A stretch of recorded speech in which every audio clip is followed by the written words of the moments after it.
السلام علیکم ناظرین، میں محمد اسلم حسین سیاست کی خبروں میں آپ سب کا استقبال کرتا ہوں۔ لداخ میں ہزاروں مظاہرین نے منجمد درجہ حرارت کے بیچ مارچ کیا۔ مرکز کے زیر انتظام علاقے کے لیے چھٹے شیڈول کے تحت ریاست کا درجہ اور آئینی تحفظات کا مطالبہ کیا جا رہا ہے۔ مظاہرے کا اہتمام لداخ کے لہے ایکس باڈی اور کارگل ڈیموکریٹک الائنس نے کیا اور مرکز کی طرف سے دوسرے دور کے مذاکرات کے اعلان کے باوجود مکمل بند بنایا گیا۔ مرکز نے لداخ کے لوگوں کے مطالبات کو حل کرنے کے لیے ایک اعلیٰ اختیاراتی کمیٹی قائم کرنے کا اعلان کیا ہے، جس کا موقف ہے کہ وہ ایک نہ ختم ہونے والی نوکرشاہی کے تحت نہیں رہ سکتے اور صرف مکمل ریاست کا درجہ، جہاں وہ اپنے نمائندوں کا انتخاب کرتے ہیں، ان کے مطالبات کو پورا کر سکتے ہیں۔ آرٹیکل 370 کی تنسیخ کے بعد لداخ کو 2019 میں الگ مرکز کے زیر انتظام علاقہ بنا دیا گیا، لیکن 2 سالوں کے اندر لیہ اور کارگل کے لوگوں نے سیاسی طور پر بے دخل ہونے کا احساس ظاہر کیا ہے اور اپنے سابقہ حقوق اور شناخت کا مطالبہ کرتے ہوئے مرکز کے خلاف متحد ہو گئے ہیں۔ اس خبرنامے کو MS ایجوکیشن کی جانب سے اسپانسر کیا جا رہا ہے۔ Sharing is caring, we all should know. It is important, let's kindness show. Share with them who are in need. Share with others is a kind deed, is a kind deed. Delhi police crime branch کے اہلکاروں کی ایک team Delhi کے وزیر اور عام آدمی party leader آتشی کی رہائش گاہ پر آج اتوار کو بھی موجود ہے۔ پولیس اہلکار عام آدمی پارٹی کے BJP کے خلاف عام آدمی پارٹی رکن اسمبلی کو خریدنے کی کوشش کرنے کے الزام کے سلسلے میں نوٹس دینے کے لیے یہاں موجود ہیں۔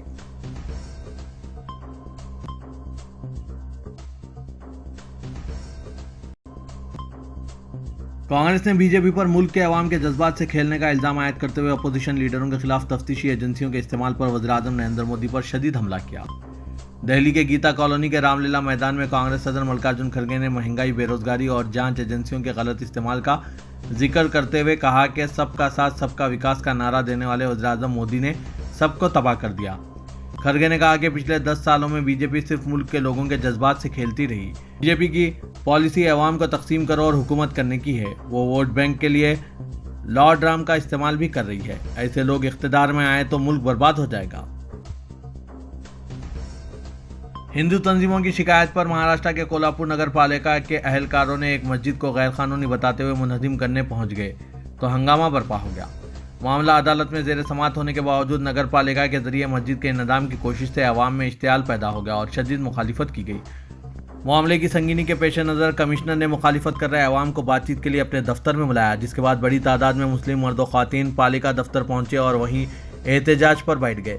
معاملہ اتنا بڑھ گیا کہ پولیس کے سینئر افسران کو وہاں بھیجنا پڑا۔ بتایا جا رہا ہے کہ اس دوران پولیس کو ہلکا طاقت کا استعمال بھی کرنا پڑا۔ حالانکہ یہ معاملہ کورٹ میں زیر سماعت ہے، اس لیے مسجد کو منہدم کرنے کے لیے پالیکا کے اہلکاروں کو مخالفت کا سامنا کرنا پڑا۔ حالات بے قابو ہوتے دیکھ کر افسران نے انہدامی کارروائی روک دی۔ مسلم کمیونٹی کا کہنا ہے کہ جب معاملہ عدالت میں ہے تو کارروائی کیوں کی جا رہی ہے؟ واضح ہے کہ کچھ دنوں سے مہاراشٹر میں بھی فرقہ پرست ذہنیت رکھنے والے ہندو شر پسندوں کی جانب سے مسلمانوں کو اور مسلمانوں کی املاک کو نقصان پہنچانے کی کوشش کی جا رہی ہے۔ یہاں کی شنڈے BJP حکومت اسے بڑھاوا دے رہی ہے۔ ناظرین، اس پر آپ کی کیا رائے ہے؟ کمنٹ کے ذریعے ضرور بتائیے گا۔ BJP کے سینئر اور معمر لیڈر لال کرشن اڈوانی کو ملک کے اعلیٰ ترین شہری اعزاز بھارت رتن سے نوازا جائے گا۔ وزیراعظم نریندر مودی نے social media platform X پر اطلاع فراہم کی۔ مودی نے لکھا کہ مجھے یہ بتاتے ہوئے بہت خوشی محسوس ہو رہی ہے کہ ہم سب کے ہر دل عزیز لیڈر اور ملک کے سابق نائب وزیراعظم لال کرشن اڈوانی جی کو بھارت رتن سے نوازا جائے گا۔ میں نے ان سے بھی بات کی اور انہیں اس اعزاز سے نوازے جانے پر مبارکباد پیش کی۔ وزیراعظم مودی نے مزید لکھا کہ اڈوانی جی ہمارے دور کے سب سے معزز سیاستدانوں میں سے ایک ہے۔ ہندوستان کی ترقی میں ان کا تعاون ناقابل فراموش ہے۔ ان کی زندگی زمینی سطح پر کام کرنے سے شروع ہو کر ہمارے نائب وزیر اعظم کے طور پر ملک کی خدمت کرنے تک ہے۔ انہوں نے وزیر داخلہ اور وزیر اطلاعات و نشریات کے طور پر بھی اپنی شناخت بنائی۔ آل انڈیا مجلس اتحاد المسلمین کے سربراہ اسد الدین اویسی نے BJP کے سینئر لیڈر اور سابق نائب وزیر اعظم لال کرشن اڈوانی کو بھارت رتن دینے کے اعلان پر تنقید کی ہے۔ Social media platform X پر ایک پوسٹ شیئر کرتے ہوئے اسد الدین اویسی نے کہا کہ لال کرشن اڈوانی بھارت رتن کے مستحق ہے کیا؟ انہوں نے یہ بھی کہا کہ تشدد میں جاں باخ ہونے والے ہندوستانیوں کی خبریں سیڑھیوں کے سوا کچھ نہیں ہیں. وزرا کہ بابری مسجد کی جگہ ایودھیا رام مندر کی تعمیر کی تحریک میں سابق نائب وزیر اعظم لال کرشن اڈوانی نے اہم کردار ادا کیا تھا. انہوں نے رام مندر کی حمایت حاصل کرنے کے لیے 25 سپٹمبر 1990 کو سومناتھ سے ایودھیا تک رتھ یاترا کا آغاز کیا تھا. کانگریس کے جنرل سیکرٹری جے رام رمیش نے بی جے پی پر سخت تنقید کرتے ہوئے اسے توڑ پھوڑ اور عدم استحکام کی سیاست کرنے کا الزام عائد کیا. مرکز کی بی جے پی حکومت پر سخت تنقید کرتے ہوئے انہوں نے کہا کہ بی جے پی مہاراشٹر اور بہار جیسی صورتحال جھارکھنڈ میں بھی لانا چاہتی ہے. انہوں نے مزید کہا کہ پہلے بی جے پی نے مہاراشٹر میں شیو سینا کو توڑا، پھر بہار میں نتیش کمار کو یو ٹرن لینے پر مجبور کیا، اب جھارکھنڈ میں ہیمنت سورین پر ای ڈی اور سی بی آئی چھوڑ دی گئی. کانگریس جنرل سیکرٹری نے بی جے پی کے اس طرز سیاست کے تعلق سے کہا کہ یہ عدم استحکام کی سیاست ہے. جے رام رمیش نے کہا کہ بی جے پی بھارت جوڑو یاترا اور انڈیا اتحاد سے پریشان ہے. کانگریس کے سینئر لیڈر جے رام رمیش نے ایک بار پھر کہا کہ کانگریس اب بھی یہ سمجھتی ہے کہ مغربی بنگال کی وزیراعلیٰ ممتا بنرجی انڈیا اتحاد کا حصہ ہے اور وہ اور ہم ایک ساتھ لوک سبھا انتخابات میں بی جے پی کو شکست سے دوچار کر سکتے ہیں. جماعت اسلامی ہند کے ذمہ داران نے مرکزی حکومت سے عبادت گاہوں کے تحفظ کو یقینی بنانے کا مطالبہ کیا ہے. نیز گیان واپی مسجد کے تہہ خانے میں پوجا کی اجازت دینے کے عدالت کے فیصلے کی مذمت کی. پریس کانفرنس کے دوران نائب امیر جماعت ملک معتصم خان نے گیان واپی مسجد کے تہہ خانے میں مورتیاں رکھ کر پوجا کی سہولت فراہم کرنے کی مذمت کرتے ہوئے کہا کہ وارانسی ضلعی عدالت نے اس کام کے لیے انتظامیہ کو 7 دنوں کا وقت دیا تھا. اسے دیکھ کر ایسا محسوس ہوتا ہے کہ وارانسی ضلعی انتظامیہ بہت جلد بازی میں تھی اور چاہتی تھی کہ انجمن انتظامیہ مساجد کمیٹی کی جانب سے اس آئین مخالف حیران کن فیصلے کے خلاف اعلیٰ عدالت سے راحت حاصل کرنے سے پہلے ہی مدعی کو پوجا پاٹ شروع کرنے کی راہ ہموار کر دے. جماعت ان جیسے واقعات کی پرزور مذمت کرتی ہے. جماعت ڈی ڈی اے کی مہرولی میں 600 سالہ پرانی مسجد کو منہدم کرنے کی بھی مذمت کرتی ہے. انہوں نے کہا کہ جماعت پیپلز آف ورشپ ایکٹ 1991 کی پابندی کرنے کی پرزور حمایت کرتی ہے. یہ ایکٹ عوامی عبادت گاہوں کے مذہبی کردار کو 15 اگست 1947 کی حیثیت برقرار رکھنے کی ضمانت دیتا ہے. حکومت ہند کو اس ایکٹ کی پرزور حمایت کرنی چاہیے اور اعلان کرنا چاہیے کہ وہ اس پر مکمل طور پر عمل کرنے کی پابند ہے.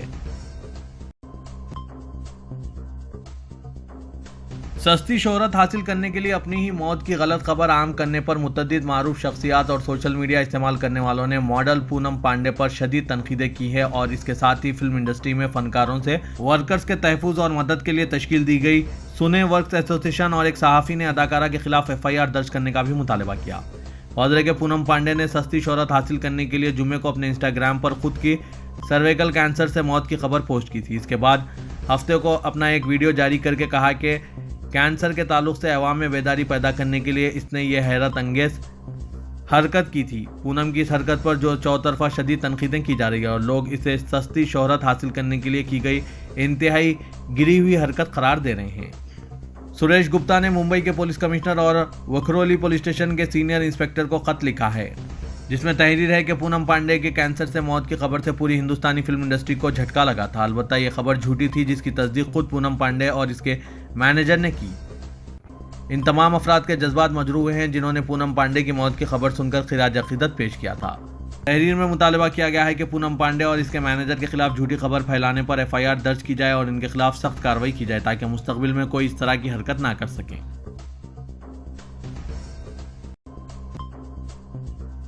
تلنگانہ میں کانگریس حکومت نے 6 ضمانتوں میں سب سے اہم ضمانت 500 روپے میں پکوان گیس کی سربراہی کو یقینی بنانے تیاریوں کا آغاز کر دیا ہے.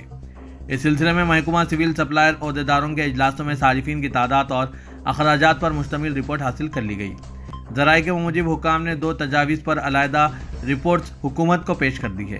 Chief minister Revanth Reddy, deputy chief minister ملو بھٹی وکرامارکا، وزیر سول سپلائز اتم کمار ریڈی نے محکمہ فائنانس کے عہدیداروں کا اجلاس طلب کر کے 500 روپے پکوان گیس وعدے پر عمل آوری پر سرکاری خزانے پر اضافی بوجھ کے بارے میں تفصیلات حاصل کی اور بجٹ تجاویز میں اس کو شامل کرنے کی ہدایت دی.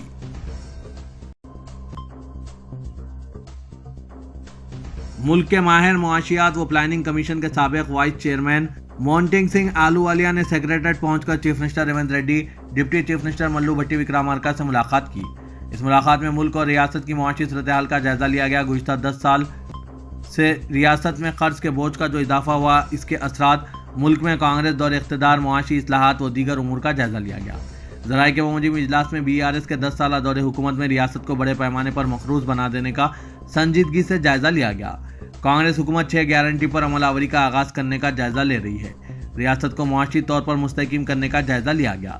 عوام پر مالی بوجھ عائد کیے بغیر وعدوں پر عمل کے اقدامات پر غور کیا جا رہا ہے۔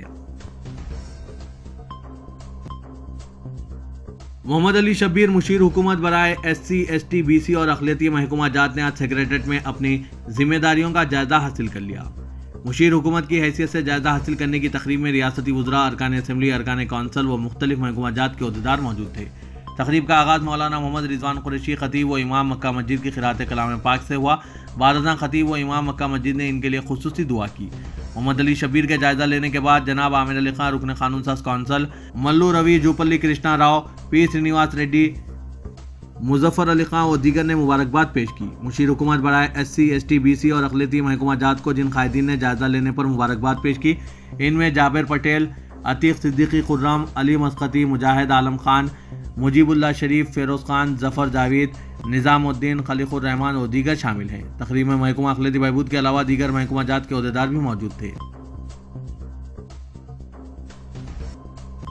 میئر حیدرآباد وجے لکشمی نے چیف منسٹر ریونت ریڈی سے ملاقات کرتے ہوئے مختلف امور پر تبادلہ خیال کیا، جس پر چیف منسٹر ریونت ریڈی نے فوری مثبت رد عمل کا اظہار کرتے ہوئے بلدی نظم و نسق کے پرنسپل سیکریٹری دانا کشور اور GHMC کے کمشنر رونالڈ روز کو جائزہ اجلاس کے لیے طلب کیا ہے۔ بعد ازاں میئر حیدرآباد نے ان کی چیف منسٹر سے ملاقات کے بعد پارٹی تبدیل کرنے کی افواہوں کو مسترد کرتے ہوئے کہا کہ وہ GHMC کے مسائل، ترقیاتی اقدامات اور دیگر امور پر تبادلہ خیال کرنے کے لیے وزیر اعلیٰ کی قیامگاہ پر ان سے ملاقات کر چکی ہے۔ میئر حیدرآباد نے بتایا کہ GHMC کے حدود میں جاری ترقیاتی کاموں میں تیزی پیدا کرنے کی یادداشت پیش کر چکی ہے۔ اسٹینڈنگ کمیٹی کی تشکیل، جنرل باڈی اجلاس کی طلبی، GHMC کی معاشی صورتحال پر وہ چیف منسٹر ریونت ریڈی سے تبادلہ خیال کیا ہے۔ بے باک صحافی جناب عامر علی خان کو گورنر کوٹے میں رکن قانون ساز کونسل منتخب کرنے پر جگتیال کے ایک وفد نے دفتر سیاست پہنچ کر عامر علی خان کو تہنیت پیش کرتے ہوئے مبارکباد پیش کی اور کہا کہ صحافت ان کی وراثت ہے، تاہم غریب عوام کے لیے ان کا تڑپتا ہوا دل مثالی ہے۔ ہم سمجھتے ہیں کہ آج اللہ تعالیٰ اقلیتوں اور پسماندہ طبقات کے حقوق کے لیے حکومت سے مؤثر نمائندگی کے لیے ہی انہیں یہ موقع عطا کیا ہے۔ ہماری نیک تمنائیں اور دعائیں ان کے ساتھ ہیں۔ دنیا جانتی ہے کہ خدمت خلقی ایک ایسا کام ہے جس سے انسان کی عظمت کا صحیح طور پر پتہ چلتا ہے۔ بغیر کسی سیاسی ہوس کے خالص اقلیت کی تڑپ کو دیکھتے ہوئے اخبار سیاست نے جو کارنامہ عوام کی فلاح و بہبود کے لیے انجام دیا ہے، اس کو تاریخ کبھی فراموش نہیں کر سکتی۔ آج کے پرآشوب دور میں جہاں لوگ زندہ افراد کی فکر نہیں کرتے بلکہ کئی ایک واقعات سامنے آ رہے ہیں کہ بوڑھے ماں باپ سے اولاد کا رویہ کس حد تک گر گیا ہے، ویسے دور میں ملت فنڈ کے ذریعے لاوارث نعشوں کی تدفین کو غیر معمولی کارنامہ بتایا ہے۔ آج تک کسی ریاست یا ملک کے کسی حصے میں ایسی خدمت کی مثال نہیں ملے گی۔ کسی قوم کے زندہ قوم کہلانے کی سب سے بڑی دلیل سمجھی جاتی ہے کہ اس کے افراد کے دل انسان دوستی کے بلند ترین خدمات سے معمور ہوں، اور اس کے یہی جذبات اس بات کا فیصلہ کرنے کے لیے بھی ایک دلیل کی حیثیت رکھتے ہیں جو شخص بحیثیت صحافی یتیم، بے سہارا، پسماندہ لوگوں کے لیے رات دن فکر مند رہتے ہوئے کئی تعلیمی، سماجی، فلاحی خدمات کا تسلسل برقرار رکھا ہے۔ آج جب ان کے کارناموں کے تناظر میں حکومت نے انہیں گورنر کوٹے میں رکن قانون ساز کونسل منتخب کیا تو ریاست ہی نہیں، ملک و بیرون ملک میں سیاست کے چاہنے والے اور عامر علی خان سے واقف افراد کے مکانوں، دفاتر وغیرہ میں خوشیاں رقص کر رہی ہے کہ یہ شخص اگر کابینہ میں شامل کر لیا جائے تو ریاست تلنگانہ کے عوام کو ایک بے لوث قائد مل جائے گا۔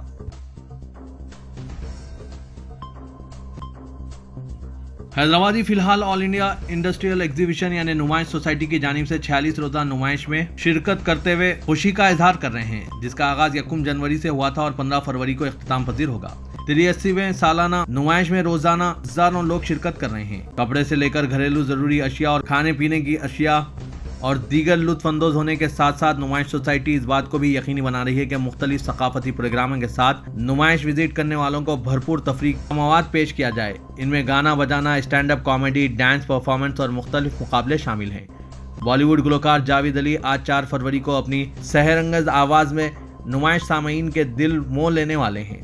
گلوکار آج شام 7 بجے نمائش میں لائیو پرفارم کریں گے۔ جاوید علی نے نمائش حیدرآباد کے آفیشیل انسٹاگرام ہینڈل پر شیئر کی گئی ایک ویڈیو کے ذریعے اپنے جوش کا اظہار کیا۔ انہوں نے کہا کہ ہیلو دوست، ہیلو حیدرآباد، میں آ رہا ہوں آپ کے شہر حیدرآباد میں 4 فروری کو نمائش میں پرفارم کرنا ہے۔ انہوں نے کہا کہ مجھے مدعو کرنے کے لیے نمائش سوسائٹی کا خصوصی شکریہ۔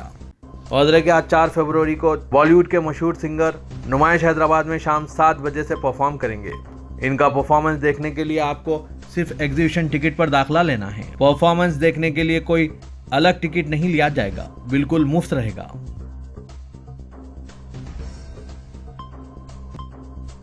تلنگانہ کے وزیر اعلیٰ ریونت ریڈی نے آج سیکریٹریٹ میں اقلیتی نمائندوں سے ملاقات کی۔ حکومت کے مشیران شبیر علی، ویم نریندر ریڈی اور مختلف اضلاع کے اقلیتی نمائندوں نے اس میٹنگ میں شرکت کی۔